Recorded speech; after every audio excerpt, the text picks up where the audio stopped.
সর্বপ্রথম কবুতরের পাখের বাইন্ডিং হতে হবে একদম উপরের মাথাটা হালকা বাহিরের দিকে বাঁকানো থাকবে। যেমন খুশি আমি বাঁকা করবো, কবুতরের পাখটা কিন্তু ভাঙবে না। হ্যালো গাইস, আসসালামু আলাইকুম। Birds and pets YouTube channel আপনাদেরকে স্বাগতম। আজকে আমরা কথা বলবো কবুতরের পাখ সম্পর্কে। কবুতরের পাখ ভালো না হলে কবুতর কখনোই ভালো ফ্লাই করতে পারবে না। আপনি যত চেষ্টাই করেন একটি কবুতরকে, আপনি ওকে ভালো খাবার দেন, ভালো ট্রেনিং দেন, ভালো পরিবেশে রাখেন, যত কিছুই করেন, একটা কবুতরের উড়ার জন্য তার প্রধান হচ্ছে তার পাখ। তাই তার পাখ যদি ভালো না হয় তাহলে সে কবুতরটা হাজারো পরিচর্যার পরও ভালো উঠতে পারবে না। তো চলুন আমরা জেনে নেই একটি কবুতর উড়ার জন্য তার একটি পারফেক্ট পাখা কেমন হওয়া উচিত। তো গাইস, এখানে আমার হাতে একটি কবুতর দেখতেছেন, এটা আমার ঘরের একটি বাচ্চা কবুতর। তো আমি পাখটা টান দিলাম, আপনারা দেখেন যে এই পাখের মধ্যে কিন্তু কোনো গ্যাপ নাই।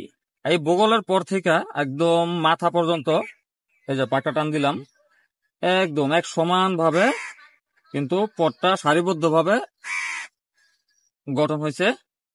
এর পাখের মধ্যে যদি এমন গ্যাপ থাকে যে এরকম গ্যাপ আছে, এরকম গ্যাপ আছে, তাহলে কবুতরটা কখনো ভালো ফ্লাই করতে পারবে না। এর প্রধান কারণ হলো এই যে গ্যাপটা, এই গ্যাপ গুলো দিয়া কিন্তু কবুতরের যে বাতাসটা, ও যখন বাতাসটাকে প্রেস করবে এই গ্যাপ দিয়ে বাতাসটা বের হয়ে যাবে, যার ফলে কবুতরটা উড়তে খুবই কষ্ট হয়ে যাবে এবং ও খুব অল্প সময়ের মধ্যে ক্লান্ত হয়ে যাব, যার কারণে বেশি ফ্লাই করতে পারবে না। তারপর আমরা দেখি যে কবুতরের পাখগুলো, আপনারা দেখেন যে আমার হাতটা কিন্তু দেখা যায়। কবুতরের আমার পেছনে যে আমার হাতটা আছে, আমার হাতটা কিন্তু দেখা যায়, মানে আপনার এর পটটা হতে হবে খুবই ট্রান্সপারেন্ট, খুব পাতলা প্রকৃতির, যেন আপনার নিচে আঙ্গুল থাকলে আঙ্গুল দেখা যায় এরকম একটা অবস্থা থাকতে হবে। আর কবুতরের পাখ থাকতে হবে এরকম ফ্লেক্সিবল। তারপর কবুতরের পাখটা অবশ্যই ভেতরের দিকে কাট থাকতে হবে। ভিতরের দিকে আপনারা দেখেন যে প্রত্যেকটা পাখ কিন্তু এই যে কাঠিটা আছে, এই কাঠিটা ভিতরের দিকে চলে আসছে, আবার উপরের এই আগার সাইডটা দিয়ে আবার হালকা বাহিরের দিকে গেছে। এটাকে আপনার তীর পাখ বলা হয়। আর তীর পাখের কবুতর সবসময় ভালো ফ্লাই করে। এর মধ্যে আরেকটা খুবই গুরুত্বপূর্ণ বিষয়, এর পাখাগুলা মানে প্রত্যেকটা পর কিন্তু অবশ্যই সুস্থ সবল থাকতে হবে। এটা আপনি কিভাবে বুঝবেন, এটা আপনাদেরকে আমি বলে দিচ্ছি। আপনার যে পাখের এই যে কাঠিটা আছে, এই কাঠিটা আপনার অবশ্যই চকচকে হতে হবে। আর এই কাঠিটা হবে কিন্তু আপনার চ্যাপ্টা প্রকৃতির। এটা যদি আপনার গোল হয় অথবা মোটা হয় তাহলে কবুতরটা ভালো ফ্লাই করবে না কোনোভাবেই। আপনি যত চেষ্টাই করেন ওই কবুতরটা কোনোভাবে ভালো ফ্লাই করবে না। তো এই কাঠিটা আপনার যত সম্ভব চিকন হতে হবে, আর পাখাটা উপরের দিক দিয়ে হালকা বাঁকা হতে হবে। তো এইগুলো আমাদের পরের সাবজেক্ট। তো এখন আর একটা গুরুত্বপূর্ণ বিষয়, যে বিষয়টা সাধারণভাবে কোনো কবুতর পালক সচরাচর শেয়ার করে না বললেই চলে। এটা আপনি অন্য কোনো ভিডিওতে এই বিষয়টা নিয়ে হয়তো বা কোনো আলোচনা আপনি দেখেন নাই। তো কবুতর উড়ার জন্য আরেকটি খুবই গুরুত্বপূর্ণ বিষয়, এটা হলো কবুতরের বগলের পর। তো বগলের পর কাকে বলে সেটা আপনাদেরকে আমি প্রথমে জানিয়ে দিই।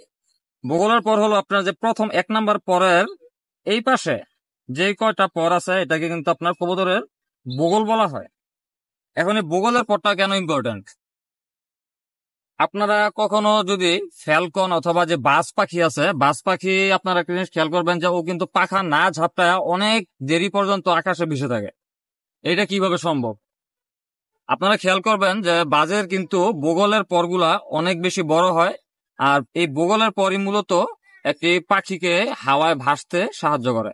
তো কবুতরের বগলের পর যদি অনেক বেশি বড় হয়, আর এই যে গ্যাপটা বগলের পর আর বডির সাথে এই যে একটা গ্যাপ আছে, এই গ্যাপটা যদি না থাকে খুব সুন্দরভাবে, যেমন আমার এই যে দেখেন কবুতরের বগলের পর কিন্তু পিঠের উপরে চলে আসছে, তো এই কবুতরটা খুব স্বাভাবিকভাবেই অল্প শক্তি খরচ করে অনেক হাই পর্যন্ত চলে যেতে পারবে এবং অনেক বেশি টাইম ফ্লাই করতে পারবে।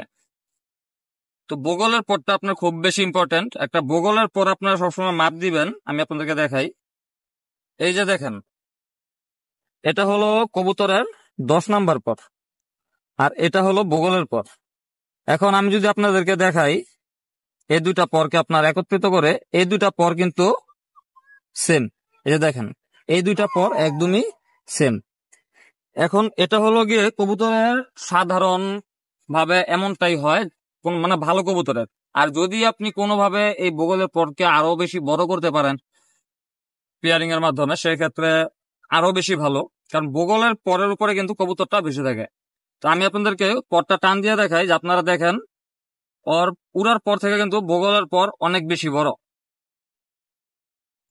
তো আপনারা বগলের পরের প্রতি অনেক বেশি খেয়াল রাখবেন।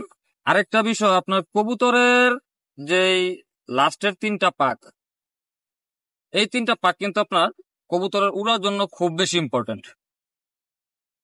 এই 3টা পাকের আপনার গঠনটা হতে হবে, 8 নম্বর পাকটা হবে ছোট, 9 নম্বর পাকটা 8 ও 10 নম্বর থেকে বড় হবে। তবে সবচাইতে ভালো যে কবুতরটা আপনার সাধারণ পাওয়া যায় না, সেটা হলো কবুতরের এই 3টা পাক সমান্তরাল পাক পাওয়া যায় না। তো বেশিরভাগ যে জিনিসটা পাওয়া যায় সেটা আপনাদেরকে আমি বললাম। তো এই ছিল সর্বমোট কবুতরের পাক নিয়ে আলোচনা। কবুতরের পাক কি কি আলোচনা আবার একটু রিভাইজ দিয়ে দিই। সর্বপ্রথম কবুতরের পাখের বাইন্ডিং হতে হবে একদম সমান, কোনো প্রকার গ্যাপ থাকা যাবে না।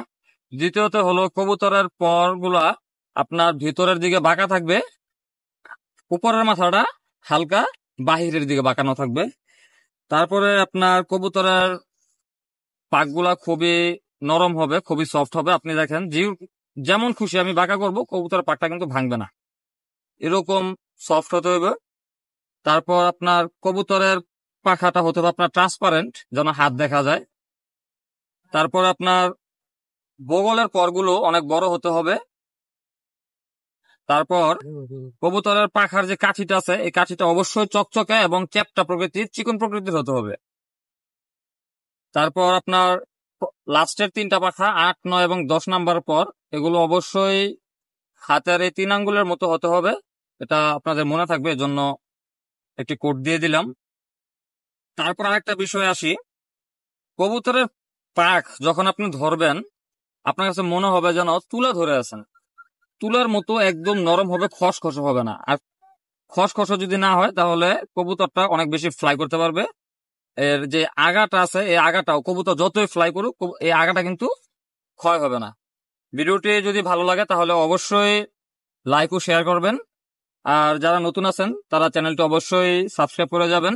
এমন আরো বেশি বেশি ইনফরমেটিভ ভিডিও পেতে হলে অবশ্যই বেল বাটনে ক্লিক করে রাখবেন। তো ধন্যবাদ সবাইকে, আসসালামু আলাইকুম।